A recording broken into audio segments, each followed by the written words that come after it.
நான் உங்க அஸ்ட்ரோ புவனேஸ்வரி பேசுறேன். நீங்க எல்லாரும் எப்படி இருக்கீங்க? நம்ம இன்னைக்கு பார்க்க போறது 2025 மேஷ ராசி மற்றும் மேஷ லக்னத்திற்கு ஜனவரி மாத பலன்கள் 2025 எப்படி இருக்க போகுது? என்ன மாதிரி கிரக சேர்க்கைகள், அடைவுகள் இந்த வருஷமாவது எங்களோட ராசிக்கு ஒரு நல்ல வழி பிறக்குமா? எங்க ராசியை தொட்டவன் கெட்டான், அது எல்லாமே பழமொழி. ஆனா இன்னைக்கு நாங்க எப்படி இருக்கோம்? கண் கலங்கிட்டு கவலைப்பட்டுட்டு தான் இருக்கிற மாதிரி ஒரு சுச்சுவேஷனுங்க. நாங்க சண்டைக்கு போறது இல்லைங்க, ஆனா எங்களை சண்டையை நோக்கி வருது. இவன் வீட்டுக்கு நம்ம சாப்பாட்டுக்கும் போறதில்ல, உப்புக்கும் போறதில்ல, புளிக்கும் போறதில்ல. இருந்தாலும் எங்களுடைய குடும்பத்து மேல சுத்தி இருக்கிறவங்களுக்கு 1000 கண் இருக்கான்னு கேட்டீங்கன்னா, நீங்க டெய்லி என்ன பண்றீங்கன்னு நீங்க கூட தெரியாது. ஆனா அடுத்தவன் வாட்ச் பண்ணிட்டு இருக்கான், நல்லா வாட்ச் பண்ணிட்டு இருக்கான். மேஷத்தை பொறுத்தவரை எப்படா நீங்க விழுவீங்க, உங்களுக்கு ஒரு அவப்பெயரையோ அவமானத்தையோ கொடுக்கணும்னு சுத்திட்டு காத்துட்டு இருக்கிறானுங்க. விழுகிறத மட்டும்தான் பார்க்கணும் தவிர பொதுவா நீங்க யாருக்குமே கெட்டதல் பண்ணவே இல்லை, கெடுதல் நினைக்கவே இல்லை. 1000 பேர் மத்தியில இருந்தாலுமே மேஷத்தை மனசு ரீதியா கூட துளியும் யோசிச்சிருக்க மாட்டேங்க. இவங்களுக்கெல்லாம் கெட்டது பண்ணணும், இவங்களாம் வாழ்றாங்க அப்படிங்கிற மாதிரி எண்ணங்கள் மேஷத்தை பொறுத்தவரை இருக்காது. ஆனா மற்றவனுக்கு மேஷத்து மேல இருக்கக்கூடிய காண்டு எந்த ராசிக்கு இருக்காதுங்க.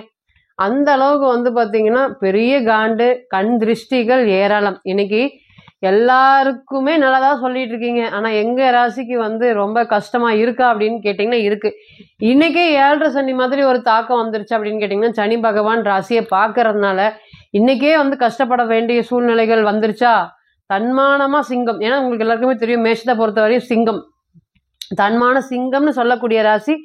புன்னகையை மட்டுமே அடுத்தவங்களுக்கு கொடுக்கக்கூடிய ராசி. ஒரு மன சஞ்சலத்தையோ மன கஷ்டத்தையெல்லாம் கொடுக்கவே கொடுக்காதுங்க. மேஷம் தான் உண்டு, தான் வேலை உண்டு, தன்னை சுற்றி இருக்கிறவங்களுக்கு ஒரு பாதுகாப்பு கூடமாக எப்பவுமே இருக்கக்கூடிய ராசி. ஆனால் இன்னைக்கு என்னங்க, போற வரவன்லாம் இவங்களை திட்டுறாங்க, போற வரவன்லாம் இவங்களை கண்ணு வைக்கிறாங்க, போற வரவங்களாம் இவங்க முடிஞ்சு போகணும்னு நினச்சி பேசுகிறாங்க. கடந்த 2-3 வருடங்களாகவே பார்த்தீங்கன்னா எப்படா நீங்கள் முடிவீங்க, எதிலையாவது ஒன்று மாட்டுவீங்க, ஏதாவது வாயை கொடுத்து மாட்டுவீங்க, ஏதாவது பொருளாதார இழப்பை சந்திப்பீங்கன்னு கழுகு மாதிரி இவங்க பின்னாடி சுற்றிட்டு இருக்காங்க. ஆனால் இது எதுவுமே இல்லாமல் வாழ்க்கையில ஒரு நல்ல ஒரு யோகமாக தான் வச்சிருக்காரு உங்களை முருகப்பெருமான். இன்னைக்கு அவர் ராசியில் 4ஆம் இடத்துல போய் நீசமா இருக்காரு. இருந்தாலும் மேஷத்தை பொறுத்தவரை என்னங்க, நல்லது கெட்டது தெரியாதுங்க. யாருக்குமே எல்லாம் தெரிஞ்சிருந்தும் தெரியாத மாதிரி காமிச்சுக்கோங்க. ரொம்ப அதிபயங்கர புத்திசாலி, அதுக்கு ஈக்குவலா முன்கோபம் இருக்கு. அந்த முன்கோபத்தை சொல்லி சொல்லியே மேஷம் முன்கோபம், இவன் முன்கோவக்காரன் அப்படின்னு சொல்லியே வாழ்க்கையில நிறைய வாய்ப்புகளை தக்க வச்சுக்காம பயன்படுத்தாம விட்டுட்டீங்க. பொதுவா இன்னைக்குதான் பக்குவப்பட்டுட்டு வந்துட்டு இருக்கீங்களா அப்படின்னு கேட்டீங்கன்னா இருக்கீங்க. மனசுல ஒண்ணு வச்சு வெளியே ஒண்ணு பேசுறது எல்லாமே இதுக்கு எல்லாம் தெரியவே தெரியாது. எனக்கு தெரிஞ்சது 10 பேர் இருந்தாலும் 100 பேர் இருந்தாலும் ஸ்ட்ரைட்டா சொல்லிடுவோம் அப்படிங்கிற மாதிரி ராசி. கண் கலங்கி இந்த வருத்தமான இந்த நேரத்துல பாத்தீங்கன்னா இந்த பதிவை கேட்டுட்டு இருக்கீங்க. இப்ப கேட்கும் போதும் பாருங்க, சனி பகவான் ராசியை பாக்குறாரு.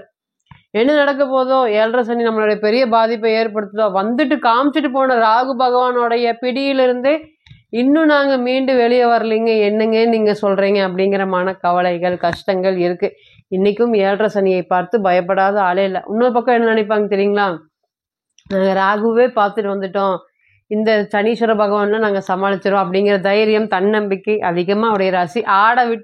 மற்றவங்களை ஆட விட்டு வேடிக்கை பார்த்து அடிக்கக்கூடிய ராசி. சொல்லிட்டே போகலாம். மேஷத்தை பொறுத்த வரையும் ஸ்ட்ரெயிட் ஃபார்வர்டு, ஹானஸ்ட்டு, இதுதான் இப்படிதான். அது இப்போ 10 பேர் இருந்தாலும் 100 பேர் இருந்தாலும் ஒளிச்சு மறைவா பேசுறது, ஏழை ஒருத்தன் பணக்கார ஒருத்தன் அவனுக்கு தகுந்த மாதிரி பேசுறது, இது எல்லாமே இல்லைங்க. நீ நல்லா பழகுறியா, நான் நல்லா பழகுவேன், நீ என்கிட்ட கொஞ்சம் விலகுறியா, நான் உங்ககிட்ட இருந்து 100 அடி விலகிடுவேன். இது எல்லாமே மேஷத்தோட குண இயல்பு. இப்போ ஏற்பட்டு இருக்கக்கூடிய ராசியை கடுமையா பாதிச்சிருக்காங்களா? எந்த வழியில பாதிப்புன்னு இல்லை, அந்த அளவுக்கு ஒரு பாதிப்புகள். குடும்பம் சம்பந்தப்பட்ட உறவுகளா இருக்கட்டும், சுத்தி அவங்களுக்கு என்ன வேணுமோ அதுதான் பண்ணிட்டு இருந்தீங்க. ஆனா இன்னைக்கு அவன்லாம் செல்ஃபிஷா அவங்களுடைய வேலையை பார்க்க போயிட்டாங்க. நான் மட்டும்தான் இன்னைக்கு சுத்திட்டு இருக்கேன். என் பேரு நான் இருக்கும்போது, பணம் இருக்கும்போது 10 பேர் என்ன சுத்திட்டு இருந்தானுங்க. 10 குழந்தைக்கு நான் ஹெல்ப் பண்ணியிருக்கேங்க படிக்கிறதுக்காக. இன்னைக்கு என்னுடைய குழந்தைகளுக்கு பிரச்சனைகள், என்னோட குழந்தைன்னு வரும்போது என்னால முடியலைங்க. எல்லாமே என்னுடைய குடும்பம்னு வரும்போது எனக்கு நடக்கலைங்க. இதே எங்களோட அப்பா கூட இருந்த அம்மா கூட இருந்த காலத்துக்கு அவங்களுக்கு சமைச்சு போட்டு பார்த்துக்கிட்டு இருந்தேன். ஆனால் இன்னைக்கு என்னுடைய குழந்தைகளுக்கு சம்பாதிக்கணும் போது என்னுடைய மனசுலையும் தெம்பில்லை, என்னுடைய உடம்புலையும் தெம்பில்லை. உங்க ராசிலையும் தெம்பு இருக்கான்னு கேட்டிங்கன்னா இல்லை. ராசிநாதன் 4ஆம் இடத்துல போய் நீசமா இருக்கிறப்ப அப்படியே மொத்தமாகவே முருகா அப்படின்னு சொல்லி உட்கார்ந்துட்டு இருக்கக்கூடிய இந்த ஸ்டேஜில் 2025 ஆரம்பிக்கும் போது நல்ல ஒரு யோகமான பலன்கள் இருக்கா? டாப் 5 2025 முதல் ராசியான மேஷ ராசிக்கு நல்ல ஒரு யோகமான கிரக சேர்க்கைகள் அடைவுகளா இருக்கு. எப்படி இருக்க போகுது? முதல் ராசிலேயே எந்த கிரகமும் இல்லை. ராசிக்கு 2ல குரு, ராசிக்கு 4ல செவ்வாய் நீசம், ராசிக்கு 6ல கேது, ராசிக்கு அஷ்டமத்துல புதன், ராசிக்கு 9ஆம் இடமான பாக்கியஸ்தானத்துல சூரியன், ராசிக்கு 10ல வந்து பார்த்தீங்கன்னா சந்திரன் திக்பலம்.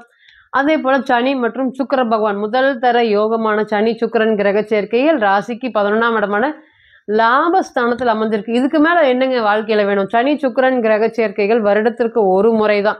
அப்ப இந்த பிறக்கக்கூடிய குழந்தைகளுக்கு எல்லாத்துக்குமே இது ஒரு யோகமான அமைப்பா இருக்குமான்னு கேட்டீங்கன்னா நிச்சயமாக இருக்கும். எவ்வளோ கஷ்டப்பட்டாலும் வாழ்க்கையில முட்டி மோதி ஜெயிச்சுட்டு வந்துடலாம். சனி சுக்கிரன் கிரக சேர்க்கை கேந்திரத்துல திரிகோணத்துல இருந்தா இதற்கு மேல ஒரு யோகம் இல்லைங்க. எங்களுக்கு பின்னாடி ஒரு நபர் வேணும், அப்படியே பேக் அண்ட் சப்போர்ட்டா வேணும்னா அதுக்கு நிச்சயமாக இந்த சனி சுக்கிரன் கிரக சேர்க்கைகள் பயன்படும். அதே போல ராசிக்கு 12ல ராகு பகவான். இதுதான் இந்த புத்தாண்டு பிறப்பின் போது இந்த ஜனவரி மாதம் ஃபுல்லாவே உங்களுக்கு இருக்க போகுது.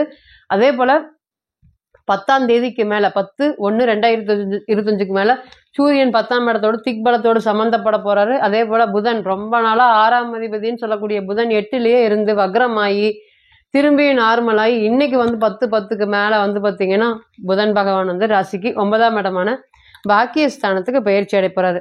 ஃபர்ஸ்ட் என்ன நடக்க போகுது, நல்ல பலன் சொல்லுங்க அப்படின்னு கேட்டீங்கன்னா, எனக்கு கைப்பிடி மண்ணு கூட இல்லைங்க என் பேர்ல, சொத்துன்னு நான் ஒன்று வாங்கினாவே கரைஞ்சு போயிருதுங்க, கடனுக்கு போகுதுங்க, சொத்தை காப்பாற்ற முடியலைங்க, சேமிக்க முடியலைங்க, இனிமேலாவது சொத்து வாங்கணும் அப்படிங்கிற எண்ணங்கள். 2வது நிறைய சொத்தை இழந்துட்டேங்க, அந்த இழந்தனால அந்த வீதியில அந்த வாசல்ல போறதுக்கே எனக்கு கஷ்டமா இருக்கு. நம்மளோட வீடு நம்ம எப்படியெல்லாம் இருந்தோம், கஷ்டப்பட்டு இருந்தோம், இன்னைக்கு என்னுடைய வீடுங்க அந்த மாதிரி சொல்லவே முடியாது. இங்க எனக்கு ஒரு வீடு இருந்துன்னு சொல்ல முடியும் தவிர வீடு சம்பந்தப்பட்ட விஷயங்கள் எதுவுமே நடக்க மாட்டேங்குது. என்னுடைய பேர்ல ஒரு பிடி மண், என்னுடைய பேர்ல ஒரு பத்திரமாவது நான் வச்சிருக்கணுங்க அப்படின்னு நினைக்கக்கூடிய நபர்கள் அனைவருக்குமே இந்த மாசம் ஃபுல்லாவே உங்களுக்கு அப்படிதான் ஓடிட்டு இருக்குமானா எஸ், நிச்சயமாக அப்படிதான் ஓடும். ஏன்னு கேட்டீங்கன்னா செவ்வாய் ராசியாதிபதி 4க்கு போயிட்டாரு. உங்களுடைய எண்ண சிந்தனையில சொத்து எவன் உங்களை அசிங்கப்படுத்தினானோ அவன் முன்னாடியே சொத்தை வாங்கி கெத்தா வந்து கால் மேல கால் போட்டு வளரக்கூடிய ஒரு யோகம். 2ஆம் தர யோகமாக சூரியன் 10ல திக்பலம் பெறுது. இதுக்கு மேல என்னங்க, 10ஆம் அதிபதி 10ல, 5ஆம் அதிபதி 10ல, 10ஆம் அதிபதி 11ல சனி சுக்கிரனோட. அப்ப திருமணம் அப்படிங்கிறது கஷ்டத்திலேயே போயிட்டு இருக்கு.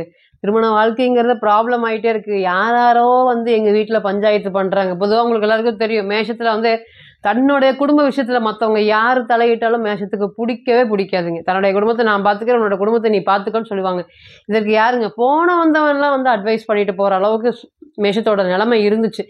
இனி வரக்கூடிய காலங்கள்ல கணவன் மனைவி உறவு சிறக்கதற்குமே, அதே போல 3ஆம் தர யோகமாக வந்து பாத்தீங்கன்னா திருமணத்துக்கு ரொம்ப முயற்சி பண்ணிட்டு இருக்கோம், திருமணம் நடக்கவே மாட்டேங்குது, எங்களுக்கு எதிர்பார்த்தபடி பையனோ பொண்ணோ இல்லை, நிறைய எக்ஸ்பெக்டேஷனோட இருக்கோம் நாங்க, அதுக்கேற்ற மாதிரி பொண்ணு கிடைக்குமா அப்படின்னு சொல்லக்கூடிய நபர்கள் அனைவருக்குமே இந்த நேரம் நீங்க எதிர்பார்த்தபடி வரன்கள் வருவதற்கும், அது வெற்றியை நோக்கி போகுமா, வரன் வருது ஸ்டாப் ஆகுது திருப்பி பார்க்குறோம், அந்த மாதிரி பேசி பேசி நிற்குது, இனி வரக்கூடிய காலங்களில் இது எல்லாமே ஜெயிக்கிறதுக்கு ஒரு வாய்ப்பு இருக்கா, நிச்சயமாக இருக்கு. திருமணம் வாழ்க்கைக்கு அதே போல பொருளாதாரங்க, வீண் செலவு, விரைய செலவு, தண்ட செலவு, போனது வந்ததுக்கெல்லாம் செலவாகுது. காலையில ஒரு 100 ரூபா வருதுன்னா சாயந்தரம் ஒரு 200 ரூபா பணம் செலவுக்கு ரெடியா இருக்கு. அந்த அளவுக்கு பண பிரச்சனைகள் ஏராளம். இனி வரக்கூடிய காலங்கள்ல இது எல்லாமே குறைஞ்சு இந்த பணம் சொத்து எல்லாமே சேமிக்கக்கூடிய வகையில பணம் வந்து சொத்தா மாறக்கூடிய வகையில ஒரு யோகத்தை கொடுக்கக்கூடிய நேரம். அதே போல கோயில் சம்பந்தப்பட்ட விஷயத்துல இருக்கேன், ட்ரஸ்ட் சம்பந்தப்பட்ட விஷயத்துல இருக்கேன், இதுல ஏதாவது ஒரு பதவி வேணும், ரொம்ப வருடமாக ஒரே இடத்துல இருக்கிற மாதிரி இருக்கு, அடுத்தடுத்து நான் வளருவேனா, வளர ஸ்டேஜுக்கு போவேனா, எனக்கு காப்பாத்துறதுக்கு யாருமே இல்லை, ஏதோ வந்துட்டார் சூரிய பகவான் வந்துட்டார், 10ஆம் இடத்துக்கு வந்துட்டார். அப்ப இனி வரக்கூடிய காலங்கள்ல தொழில் ஸ்தானம் இருக்கிறதுனால இழந்த தொழிலை மீட்டுறதுக்கு இது ஒரு நல்ல நேரமாக இருக்கும். திடீர் அதிர்ஷ்டத்தை நீங்க எதிர்பார்க்கலாம். கண் கட்ட பின் சூரிய நமஸ்காரம். ஆமா, மேஷம் நிறைய ஏமாந்துருக்கீங்க, இனி ஏமாறுவீங்களான்னு கேட்டீங்கன்னா ஏமாற மாட்டாங்க. போயிட்டு வா, யாரா இருந்தாலும் பரவாயில்ல பார்த்துக்கலாம், போயிட்டு வா அப்படின்னு சொல்ற அளவுக்கு ஒரு நல்ல ஒரு அமைப்பு மேஷ ராசிக்கு 2025 ஜனவரி மாதம் இருக்குமோ தவிர ஒருபோதும் இந்த கிரக சேர்க்கைகள்லாம் உங்களைய வீழ்த்தி கீழே தள்ளவே தள்ளாது. இப்ப நீங்க கேட்டுட்டு இருந்த அனைத்துமே கோச்சார பலன்கள் தான். கோள்களுடைய சாரத்தை பொறுத்து அனுதினமும் மாறும். இன்னைக்கு ஒரு கிரகம் ஒரு நட்சத்திரத்துல பயணிக்கும், அதே கிரகம் நாளைக்கு வேறொரு நட்சத்திரத்துல பயணிக்கும். அப்ப பிறந்த கால ஜாதகம் அப்படிங்கிறது 100%. நீங்க தனிப்பட்ட ஜாதகத்தை ஆலோசனை பண்ண விருப்பப்பட்டா கீழே இருக்கக்கூடிய இந்த நம்பருக்கு கான்டாக்ட் பண்ணுங்க. நான் வணங்கக்கூடிய நரசிம்மர் உங்க எல்லோருக்குமே நல்ல வளமான வாழ்க்கையை ஏற்படுத்தி தர நிச்சயமா பிரார்த்தனை பண்ணிக்கிறேன். மீண்டும் ஒரு பதிவில் உங்களெல்லாம் சந்திக்கும் வரை உங்களிடமிருந்து விடை பெறுவது உங்கள் அஸ்ட்ரோ புவனேஸ்வரி. நன்றி, வணக்கம்.